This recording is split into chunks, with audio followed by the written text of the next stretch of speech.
Hello gardening freaks. आज इस video के माध्यम से मैं आपके सामने ये एक fairy tale castle cactus plant के बारे में कुछ बातें शेयर करने वाली हूँ। ये fairy tale castle cactus plant, इसका साइंटिफिक नेम अकैंथोसेरस टेट्रोगोनस है। यह कैक्टस प्लांट अमेरिका का नेटिव प्लांट है। इसमें वर्टिकल स्टॉक्स होते हैं और इसके स्टॉक्स 5 साइडेड होते हैं और काफ़ी करीब करीब ये स्टॉक्स उगते हैं। और ये जो स्टॉक्स हैं, इनके एजेस में बहुत छोटे छोटे वाइट हॉर्न्स होते हैं। ये कैक्टस की स्ट्रक्चर या बनावट फेरी टेल के कैसल से बहुत मिलती है, इसलिए इसका नाम फेरी टेल कैक्टस पड़ गया। ये गार्डनिंग बिगनर्स के लिए और साथ ही कैक्टस उगाने के शौकीन लोगों के लिए आसान कैक्टस प्लांट है। इसका मैच्योर प्लांट 6 फीट तक की हाइट ले सकता है और इसके लिए इसे 100 साल भी लग सकते हैं। यहाँ से आप ये समझ सकते हैं कि ये बहुत ही स्लो ग्रोइंग प्लांट है। अब चूंकि ये कैक्टस वैरायटी का प्लांट है, तो इसकी वाटरिंग नीड्स की बात करें तो यह प्लांट बहुत कम वाटरिंग रिक्वायरमेंट रखता है और इसके लिए सोक एंड ड्राई वाटरिंग मेथड सबसे सही है। जब तक मिट्टी पूरी तरह से सूख नहीं जाती, पानी ना दें और फिर इसे अच्छे से पानी दे दें। ओवर वाटरिंग से बचें। ओवर वाटरिंग इन्हें सॉफ्ट और मुशी बना सकता है, जिससे इनके स्टॉक्स येलो और ब्राउन हो सकते हैं।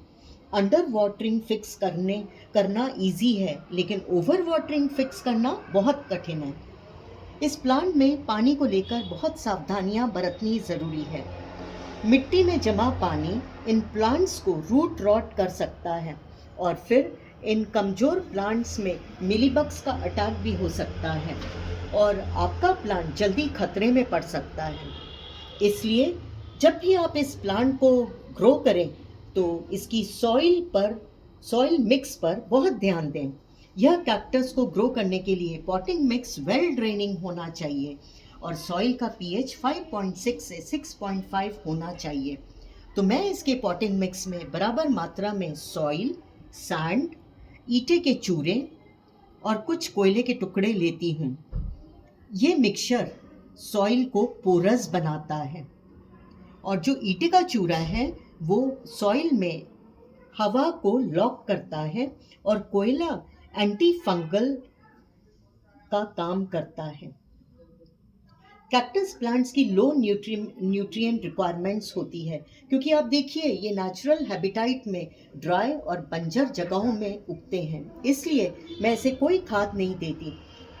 डियर व्यूअर्स, मैं आपको यहाँ बता दूँ कि ये प्लांट मेरे पास करीबन 6 साल से है और इन 6 सालों में मैंने इसे एक भी बार कोई खाद नहीं दी है। सिर्फ टाइम टू टाइम वाटरिंग करती हूँ बस, और इसकी लोकेशन इसके हिसाब से रखती हूँ जिससे ये मेरा प्लांट हैप्पी रहे, खुश रहे और अच्छे से ग्रो करे। अब लोकेशन की बात आई तो मैं यहाँ ये बताना चाहूँगी कि इस प्लांट की लोकेशन ऐसी होनी चाहिए कि इसे समर्स में ब्राइट लाइट मिले। डायरेक्ट सनलाइट ये छोटे से प्लांट को नुकसान पहुंचा सकती है और विंटर्स में इन्हें ऐसी जगह में रखें जहां इन्हें 4 से 5 घंटे की धूप मिले, खासकर सुबह की। और बारिश के मौसम में इसे बारिश के पानी से बचाना बहुत ज़रूरी है, क्योंकि ये जो प्लांट है ये लो ह्यूमिडिटी पसंद करता है। तो इसीलिए इस अपने गार्डन में इस प्लांट के लिए ऐसी लोकेशन चूज़ करें जहाँ पे इसे समर्स में धूप ना मिले, विंटर्स में 4 से 5 घंटे की धूप मिले और बारिश में इसे बारिश का पानी ना मिले। एक आध बार की बारिश ये सहन कर लेगा, लेकिन ज़्यादा बारिश ये सहन नहीं कर सकता, ये रॉट हो जाएगा। तो डियर फ्रेंड्स, मैं आपको यहाँ बताना चाहूँगी कि मेरा जो प्लांट है इसे मैंने नॉर्थ फेसिंग विंडो सिल पर रखा हुआ है, जो लोकेशन इसके लिए बहुत फेवरेबल है और उसका नतीजा आपके सामने है। अब बारी आती है इन प्लांट्स के प्रोपोगेशन की। तो इसकी प्रोपोगेशन को आप सीड से भी कर सकते हैं और कटिंग से भी कर सकते हैं। कटिंग से प्रोपोगेट करना इजी है। एक शार्प गार्डनिंग सीजर लें और सीजर को सैनिटाइज कर लें और एक 2 से 4 इंच का सेक्शन कट कर लें। ध्यान रखें कि ये जो सेक्शन है ये थोड़ा थिक होना चाहिए। इस सेक्शन को 2 से 3 दिन के लिए ड्राई होने दें किसी शेडी जगह में।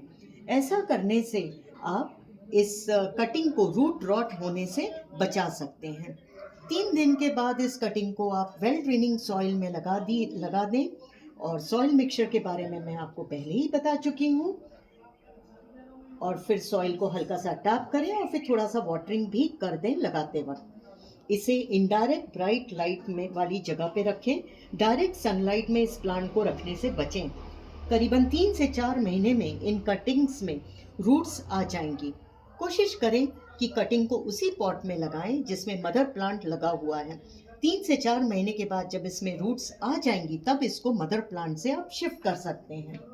ये प्लांट नर्सरी में अवेलेबल है, वैसे थोड़ा कम ही अवेलेबल होता है, लेकिन जब भी आपको दिखे आप इसे ज़रूर घर लाएं और अपने घर में लगाएं, लेकिन कुछ सावधानियां ज़रूर बरतें।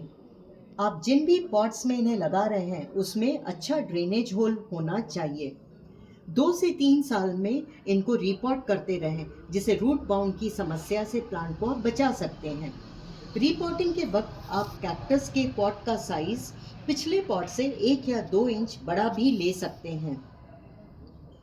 और ध्यान रहे, विंटर्स में ये प्लांट डॉर्मेंसी में चला जाता है, इसलिए इस मौसम में इस पर कोई रिपोर्टिंग जैसा काम ना करें। आपका यह कैक्टस प्लांट रेडिश या उस पर रेड स्पॉट्स आ जाते हैं तो इसका मतलब है ये स्ट्रेस में है। स्ट्रेस का एक कारण ज़्यादा सनलाइट या अत्यधिक ठंड भी हो सकता है या अत्यधिक पानी भी हो सकता है। इस अवस्था में आपको आपके प्लांट को समझना होगा और इसकी लोकेशन को एडजस्ट करना होगा। तो चलिए इन कुछ बातों के साथ इस fairy tale tassel cactus plant को आप अपने गार्डन में उगाएं और एंजॉय करें।